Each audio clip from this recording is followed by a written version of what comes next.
आज हम बात करेंगे कि हमें घुटनों में दर्द क्यों होता है। बुढ़ापा हमेशा पैरों से ही आता है, इसीलिए अपने पैरों को हमेशा मजबूत बना के रखना है। अगर आप शुरुआत से ही 2 मिनट 5 मिनट अपने पैरों के लिए निकालेंगे तो आपको बुढ़ापा अच्छे से कटेगा। आपको जीवन में कभी भी घुटनों में दर्द नहीं होगा, एंकल में पेन नहीं होगा। तो आइए शुरुआत करते हैं कुछ इजी आसनों से, जिसके द्वारा हम अपने पैरों को मजबूत बना सकते हैं। स्टार्टिंग में आपको एक दुपट्टा ले लेना है। दुपट्टे की सहायता से इस तरह से दुपट्टे की सहायता से अपने पंजों को अपनी तरफ खींचना है, पूरा खिंचाव देना है और उस खिंचाव को महसूस करना है। जब आपकी नस नाड़ियां मजबूत होंगी, नस नाड़ियों में कोई ब्लॉकेज नहीं होगा, ब्लड का सर्कुलेशन बेहतर होगा, तो आपको आपके घुटनों में, एंकल में कभी भी कैसा भी पेन नहीं होगा। इसके साथ साथ पहले तो पंजों को अपनी तरफ खींचना है इस तरह से, दूसरा अपने पंजों को फिर आगे की तरफ। आप सिंपल भी कर सकते हैं, बिना दुपट्टे की सहायता से हाथों को दाएं बाएं रख लें कमर पर, ताकि ज्यादा कोई प्रेशर ना आए।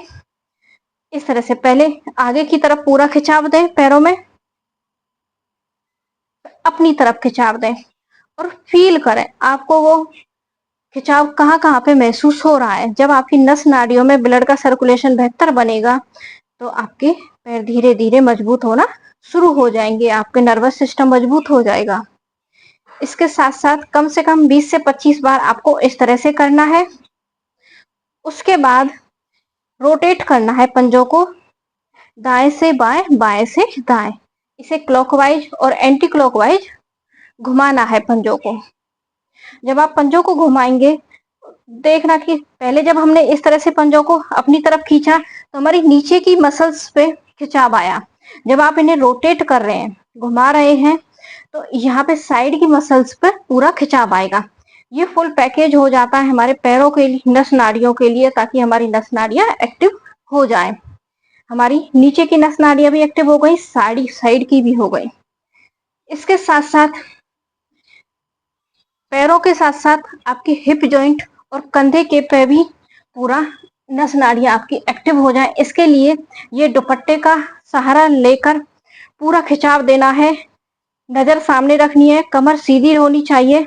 इस तरह से पूरा खिंचाव देना है, रीढ़ की हड्डी से लेकर, इसे बोलते हैं तलवे से लेकर चोटी तक है। एक एक नस नाड़ी आपकी एक्टिव हो जाएगी, एक एक नस नाड़ी में ब्लड का सर्कुलेशन बेहतर बनना शुरू हो जाएगा। इस तरह से पूरा अच्छे से खिंचाव देना है। रिलैक्स। अगर आप ये सारी क्रियाएं 10 से 15 बार करते हैं तो आपको इसके बहुत ही फायदे होंगे। इसके बाद आपको एक तकिया ले लेना है, तकिए को अपने घुटने के नीचे इस तरह से रखना है और पूरा प्रेशर देना है।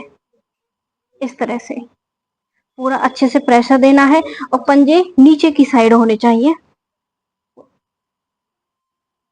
फिर अपनी तरफ नीचे ऊपर, पंजों पे पूरा अच्छे से खिंचाव आना चाहिए। इससे आपकी काल्फ मसल्स में जब खिंचाव आएगा, यहाँ पे जो काल्फ मसल्स होती है, ये इसका पूरा सीधा संबंध हमारी आंतों से भी होता है। पैर तो मजबूत होंगे, इसके साथ साथ आपकी आंतें भी मजबूत होंगी। जब आपकी आंतें मजबूत होंगी, काल्फ मसल्स पर जब खिंचाव आएगा, आंतें मजबूत होंगी, तो आपको खाया पिया भी लगेगा, आपके चेहरे पे चमक आएगी, आपका पेट भी टाइम से साफ होगा सुबह। इस तरह से ये क्रिया भी आपको 10 से 15 बार करनी है। अगर आपको इस पतले वाले तकिए से खिंचाव ज्यादा ना महसूस हो तो आप अपने हाथों को रख लें इस तरह से, तकिया भी नहीं लेना है, हाथों को रख लें और पैर में पूरा दबाव देना है, पैर पर इस तरह से पूरी काल्फ मसल्स पर पूरा अच्छे से खिंचाव देना है और पंजे को नीचे की साइड पॉइंट आउट करना है। फिर दूसरे पैर से गहरी लंबी सांस लेकर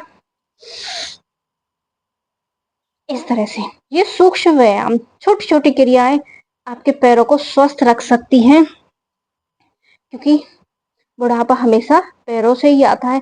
पैर अगर आपके स्वस्थ हैं तो आप खड़े होकर अपने कोई भी काम कर सकते हैं। इसके साथ साथ आपको कदम ताल करनी है बैठे बैठे, लेफ्ट राइट लेफ्ट राइट।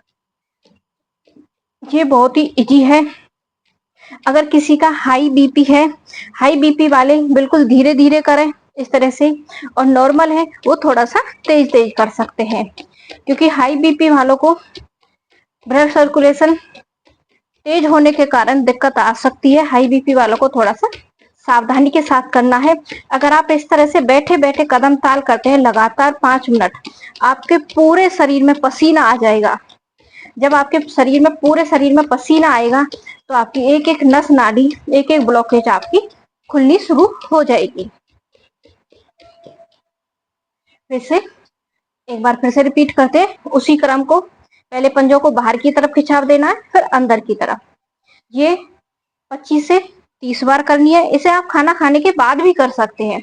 इसमें ये नहीं है कि आपको ये इसके बाद रोटेशन करनी है क्लॉकवाइज और एंटी क्लॉकवाइज। अगर आपके पास सुबह टाइम नहीं मिलता है, दोपहर बाद टाइम नहीं मिलता है, तो आप इसे सोने से पहले भी अगर आप करते हैं तो इसके बहुत ही फायदे आपको मिलेंगे। तीसरा है, हमें तकिए की सहायता से इस तरह से पूरा अच्छे से खिंचाव देना है दोनों पैरों पे। और चौथा है हमारा, अपने हाथ को इस तरह से फोल्ड करके पूरा अच्छे से खिंचाव देना है।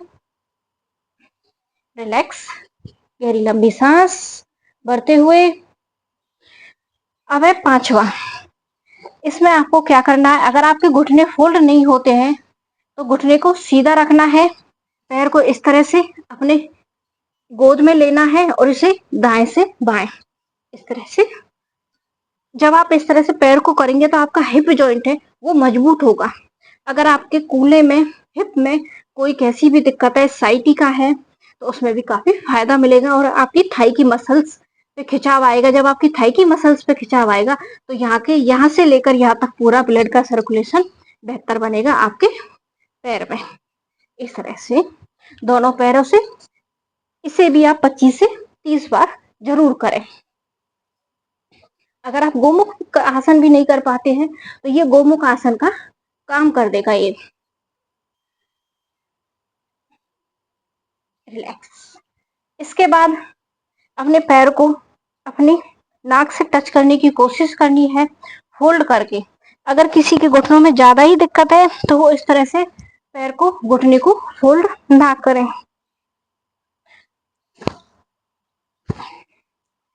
इसी तरह हमने ये 5 से 6 सिंपल एक्सरसाइज आपको बताई हैं। इससे आपके घुटनों में काफी राहत मिलेगी। इसके साथ साथ अगर आप अनुलोम विलोम कर पाते हैं 20 से 25 मिनट, अनुलोम विलोम वह प्राणायाम है जो हमारी बॉडी की एक एक नर्वस सिस्टम को स्ट्रॉन्ग करता है, एक एक टिश्यू सेल्स तक ऑक्सीजन की मात्रा को सप्लाई करता है।